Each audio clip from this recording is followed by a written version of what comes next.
Oh yeah, we're finally seeing Ashoka Tano, my favorite Jedi ever. I don't know what that was.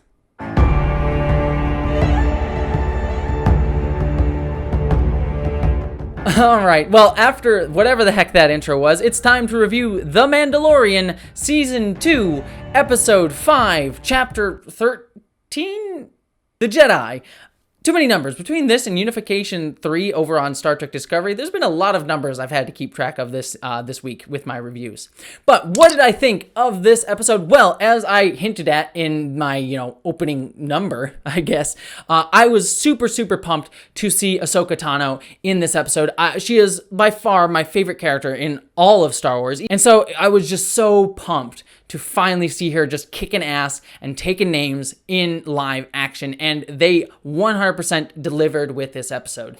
I do have a little bit of an asterisk with that I'll kind of get into a little bit later that kind of exists outside the world of the show, mainly around Rosario Dawson, who is playing Ashoka Tano, that I feel is worth at least mentioning. So I'll be talking about that a little bit later on, but just taking the episode on its own terms, I was just so excited to see Ashoka Tano. There's also some really great world building in like some new planets and new sort of sites to see within the Star Wars universe that I really loved in this episode. And there's some really great building up of the lore and main thrust of the story for The Mandalorian. We get a little bit more hints about the child and what Baby Yoda, the child, is. We even get a name for him finally, Gruka or Gruko.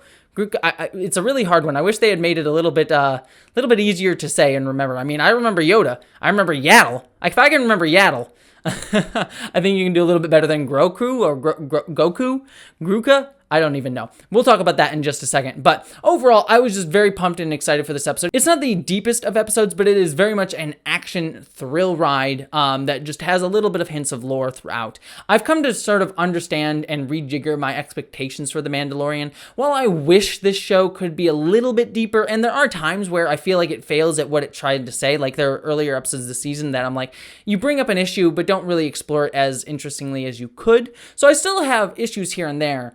But I've kind of had to rejigger my expectations for The Mandalorian to just understand that it's supposed to be a fun little thrill ride within the Star Wars universe. And taking it at that and sort of setting that expectation for it, this episode was probably one of the best that I've seen throughout the season. It's not deep. It's not going to leave you with a lot of like deep thoughtful like, oh, that was a cool little thing that I'm going to be, nibbling on here, other than some really cool hints to larger lore going on within the Star Wars universe that I'm also very excited about. So it's not, but it's not going to be very thought-provoking, and I've come to understand that. So as a thrill ride, this is a 9 out of 10, 10 out of 10. Great episode. Let's delve into it a little bit deeper here, though. As I said, I was so pumped to see Ashoka Tano. The first scene where she shows up and she's just killing everybody with her like white lightsabers, which is very, very cool. And I loved like sort of swampy Japanese setting. It was such a cool little combination of like Japanese, world type of production design, but also in a swampy area, which was like a cool little mishmash that you don't often see. So that was a lot of fun. We also got this like standoff scene between her and the lady who runs this settlement. It felt very Cersei in Game of Thrones, the final season of Game of Thrones, which is probably a bad comparison considering how bad that season was, but it was a cool moment to sort of see her on high and have these like hostages and Ahsoka Tano saying you have one day, just absolutely badass. And that follows throughout the entire episode. The final fight between Ahsoka and the head of the settlement was so insanely cool. The choreography was absolutely brilliant, and seeing that like spear thing that could fight a lightsaber and stop a lightsaber that has sort of a Mandalorian history to it was so cool. Like everything about Ahsoka was everything I wanted from her,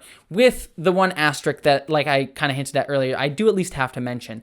For those of you who don't know, Ashoka Tano was played by actress Rosario Dawson, which many people may know as sort of one of the main characters in the Netflix Marvel TV shows, Daredevil, Jessica Jones. She appeared in a lot of those shows, Luke Cage as well. But there are some allegations that I don't know if they've borne out to be definitively proven, so I'm just going to say this is all allegations here, at least as far as I'm aware.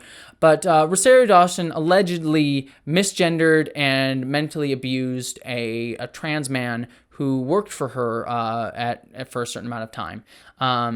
Yeah, it's kind of gross and disgusting, and if it is true, kind of puts me off on Rosario Dawson just as a whole.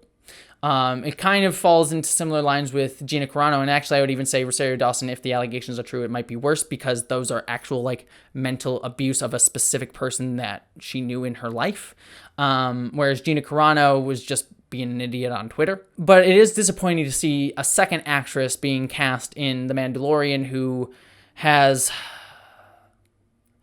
let's just say, mixed feelings from the trans community, and that mixed is trying to be kind about that situation. So yeah, I'm a bit disappointed by Rosario Dawson playing my favorite character in all of Star Wars, but I'm trying to set that aside a little bit here because I just want to get excited about The Mandalorian, and I want to get excited about Ashoka Tano. And the casting is not my favorite thing in the world, and it deserves to be discussed, and I'm trying not to dismiss it because Rosario Dawson, if the allegations are true, should not have been hired for this part. But also, I just want to get pumped about the show. So, unfortunately, these are sometimes the decisions that we have to wrestle with our creators. And in this case, this is something that I am actively choosing to try and look past within the context of the show, not look past within, Rosario Dawson's career as a whole. So unfortunately, these are the decisions that we have to make. And so I just want to be honest about where I'm coming from that. But that being said, taking on its own terms, Ashoka Tano is great. There's also some really wonderful other parts of this episode too. I love the bit where the Mandalorian sort of plays the leader, I forget her name, but the leader of the settlement against herself, basically saying like, oh, I'm gonna, take your job and try and go and kill the Jedi, but he uses her to try and figure out where Ashoka Tano actually is. That's a wonderful little beat.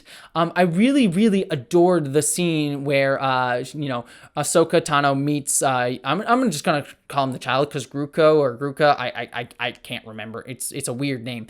But I thought everything there was incredibly, incredibly sweet. I like when Ahsoka's sort of like looking at the child, that Mandalorian is sort of standing off in the background, just like an expectant parent, like, oh my gosh, I hope he's doing well. I hope he's getting his job done. Like, it was just like such a, like, oh, he's just an over worried parent. It was truly joyous. I like that building up of him as like a kind of a nervous Nelly parent, that we've seen throughout the past 2 episodes. So really wonderful job there.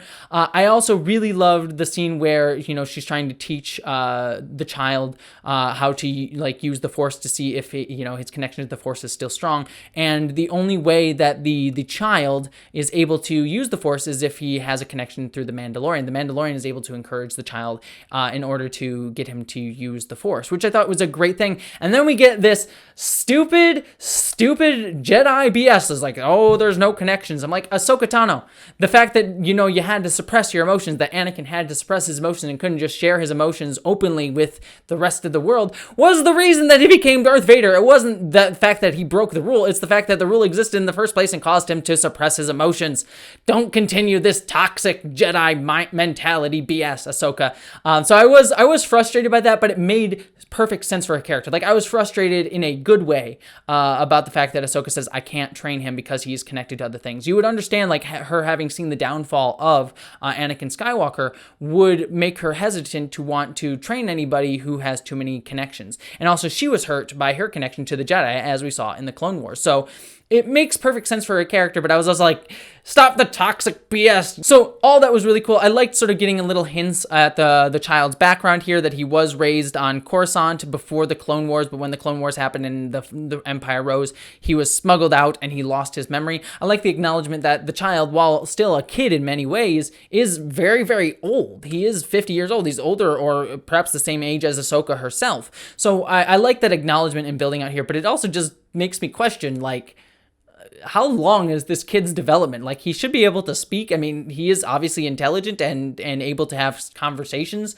with Ahsoka through the Force. So it's like, kid, you just talk in your weird Yoda way. Maybe that's why Yoda always spoke incorrectly, because this species just develops weirdly. I mentioned already the Ahsoka fight towards the end of the episode, but I also loved that it was intercut with the standoff that the Mandalorian had with the sort of like sheriff of the town, the second in charge of the town, and showing that while Ahsoka's like the kick butt, like, this very elegant fighting dance that she's having with the leader of the town, that the Mandalorian's having this much more like, conversation with this guy. It's a little bit rougher. He's just like shooting people with his gun. I like the sort of distinction in their two styles here. and the two different opponents that they face. And the Mandalorian kind of has to outthink this guy because he's playing the game of like, oh, maybe you'll win, maybe I won't, maybe I'll shoot you when I put down my gun and when you think you're safe.